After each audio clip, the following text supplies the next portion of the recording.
আজকে নুরুর উপর হামলা হয়েছে, এটা বাংলাদেশের উপর হামলা। নুরু বাংলাদেশের একটি গণতান্ত্রিক দলের প্রেসিডেন্ট, তার উপর হামলা, বাংলাদেশের উপর হামলা।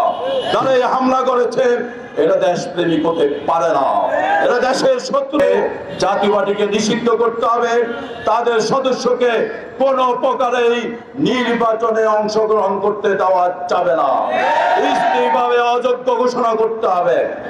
ইসলামী আন্দোলন বাংলাদেশ ঢাকা মহানগর উত্তর দক্ষিণ কর্তৃক আয়োজিত বিভিন্ন গণ অধিকার পরিষদের সভাপতির উপর নৃশংস হামলার প্রতিবাদে বিক্ষোভ মিছিল পূর্ব সমাবেশে সংগ্রামী সভাপতি ইসলামী আন্দোলন বাংলাদেশ ঢাকা মহানগর উত্তরের সংগ্রামী সভাপতি কেন্দ্রীয় যুগ্ম মহাসচিব হাফেজ মাওলানা অধ্যক্ষ ফজলুল বারী মাসুদ, প্রধান অতিথি হিসেবে উপস্থিত আছেন ইসলামী আন্দোলন বাংলাদেশের সংগ্রামী মহাসচিব জননেতা হযরত মাওলানা শাইখুল হাদিস অধ্যক্ষ ইউনুস আহমদ সহ কেন্দ্রীয় নেতৃবৃন্দ, মহানগর নেতৃবৃন্দ, সাথী ও বন্ধুগণ।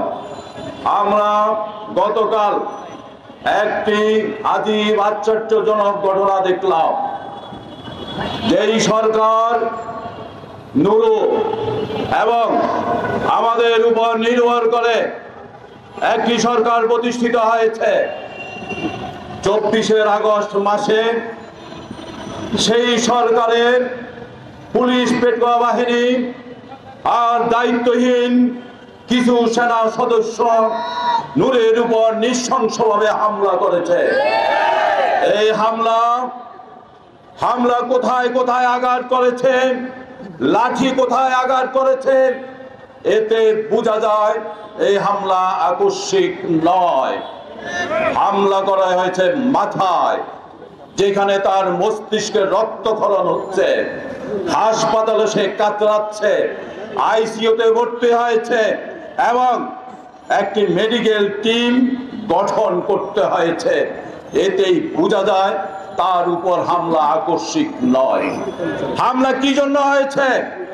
হামলা হয়েছে ফ্যাসিস্ট ভারতীয় দালাল, আওয়ামী লীগের দালাল জাতীয় পার্টিকে নিষিদ্ধের দাবিতে একটি মিছিল করেছিল তারা। আমরা সেই 14 সন থেকে দেখে আসছি, যতগুলো অবৈধ নির্বাচন হয়েছে প্রত্যেকটি অবৈধ নির্বাচনে জাতীয় পার্টি জিএম কাদেররা সহযোগিতা করেছে। জিএম কাদের আর জাতীয় পার্টি যদি সহযোগিতা না করত, আওয়ামী লীগের সেই সমাজে 2015 সনে হয়ে যেত। নির্বাচনকে গ্রহণযোগ্যতা করার জন্য ভারতের এই দালাল জিএম কাদের আর ভারতের বি টিম জাতীয় পার্টি বারবার এই দেশের জনগণের সাথে ধোঁকাবাজি করেছে। এই সমাবেশ থেকে আমাদের দাবি হলো জাতীয় পার্টি আর জাতীয় পার্টির যারা সদস্য আছে জাতীয় পার্টিকে নিষিদ্ধ করতে হবে, তাদের সদস্যকে কোন প্রকারেই নির্বাচনে অংশগ্রহণ করতে দেওয়া যাবে না, স্থায়ীভাবে অযোগ্য ঘোষণা করতে হবে। সাথে সাথে এই দেশের সেনাবাহিনী হোক, পুলিশ হোক, কেউ বিচারের ঊর্ধ্বে নয়, সবাইকে তদন্ত করতে হবে। দোষী যারা তাদেরকে অবশ্যই বিচারের আওতায় আনতে হবে। আজকে নুরুর উপর হামলা হয়েছে, এটা বাংলাদেশের উপর হামলা। নুরু বাংলাদেশের একটি গণতান্ত্রিক দলের প্রেসিডেন্ট, তার উপর হামলা, বাংলাদেশের উপর হামলা। যারা এই হামলা করেছে এটা দেশপ্রেমিক হতে পারে না, এটা দেশের শত্রু। আরেকটি দল নির্বাচনকে বানচালের ষড়যন্ত্র নাকি দেখছে, পুলিশ সেনাবাহিনী।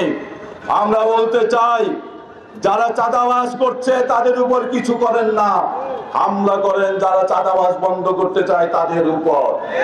নির্বাচন বানচাল তারা করছে যারা চাঁদাবাজি করছে আর সন্ত্রাসী করছে। নির্বাচনী বানচাল আমরা করছি না। একটি সুষ্ঠু পরিবেশে সুন্দর নির্বাচনের জন্য পিআর পদ্ধতির কোনো বিকল্প নাই। সবাইকে ধন্যবাদ।